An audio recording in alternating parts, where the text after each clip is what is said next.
machine contre la lutte contre la corruption va démarrer. Eh bien, ça démarre. Le conseil de discipline et autres, c'était mort. On a adopté des textes pour que les gens puissent sanctionner ceux-là qui ne veulent pas travailler. Mais rien, personne ne veut sanctionner. Ah, si moi je le sanctionne, on peut le licencier, ça sera de ma faute. Écoutez, il y a ce genre d'émotion-là, ça ne doit plus exister. Nous sommes un pays en guerre et on doit bien gérer les ressources. Et quand on dit gérer les ressources, ce n'est pas les ressources financières seulement, les ressources humaines aussi. Dans notre émotion, on n'arrive même pas à faire quoi que ce soit. On n'arrive pas à sanctionner quelqu'un. Il y a des gens qui sont de gros travailleurs dans notre administration. Et vous les connaissez. Ils viennent très tôt. Tant qu'ils ne finissent pas leur mission, ils ne rentrent pas à la maison. Ils n'ont jamais demandé de payer une heure supplémentaire. Ils sont nombreux ceux-là qui viennent, qui repartent jusqu'à la nuit, qui font le travail. Mais en réalité, ils font le travail de certains paresseux et de certains fainéants qui viennent et à 10 heures, ils sont donc dans des maquis ou bien ils sont au porc au four. Ils ne veulent pas travailler. C'est la réalité et vous les connaissez. Et d'autres sont obligés de faire leur travail. Mais pourquoi ces gens-là, on ne les sanctionne pas?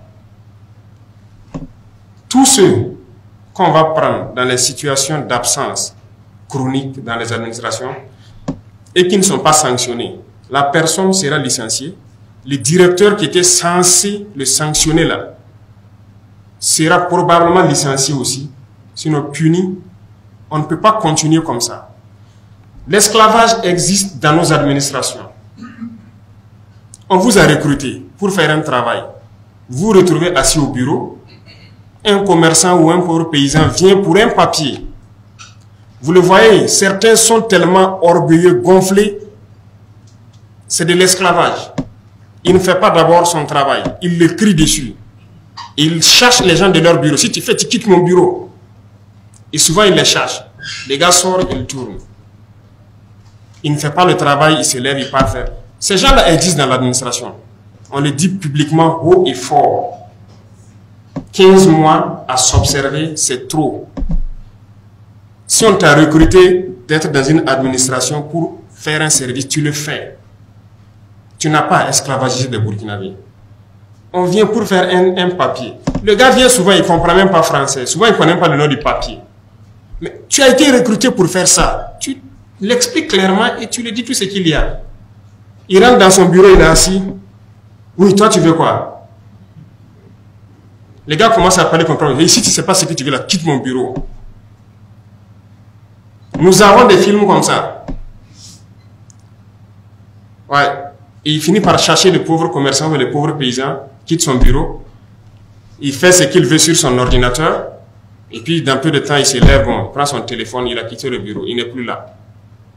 11 heures, vous revenez, son bureau est vide. Et c'est jusqu'au lendemain. Ce sont ces gens qui font que d'autres sont là. Ils sont obligés de travailler jusqu'à la nuit. Parce qu'ils sont obligés de faire tout leur travail. Ils accumulent les dossiers dans les casiers.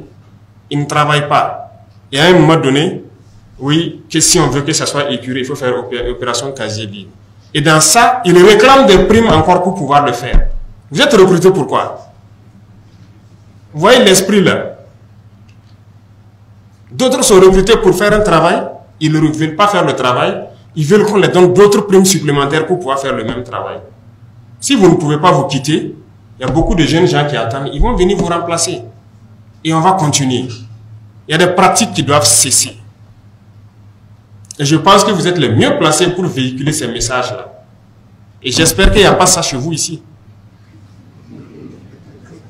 Ah, s'il y en a, on va taper. Il n'y a pas meilleure chose que de commencer à taper chez soi-même avant d'arriver dehors. Donc, on mettra de l'ordre dans nos propres rangs avant d'arriver dehors. La lenteur administrative, ça doit cesser. S'il y a un travail, il faut le faire. C'est la patrie d'abord. Tout ce que vous faites, c'est pour la patrie. Il y a combien de Burkinabés? Estimé à 24 à 25 millions actuellement ici. Il y a combien de travailleurs, les fonctionnaires? Ça ne vaut pas 300 000 personnes. Vous êtes d'accord avec moi? C'est ça, non? Et GG. Mais quelle est la masse salariale mensuelle? C'est environ 90 milliards, c'est ça? Donc 90 milliards de ressources qui sont partagées à environ moins de 300 000 personnes. et d'autres dans ce lot ne veulent pas faire le travail, qu'est-ce qu'on fait? Ils doivent rester? Je refuse. Je refuse.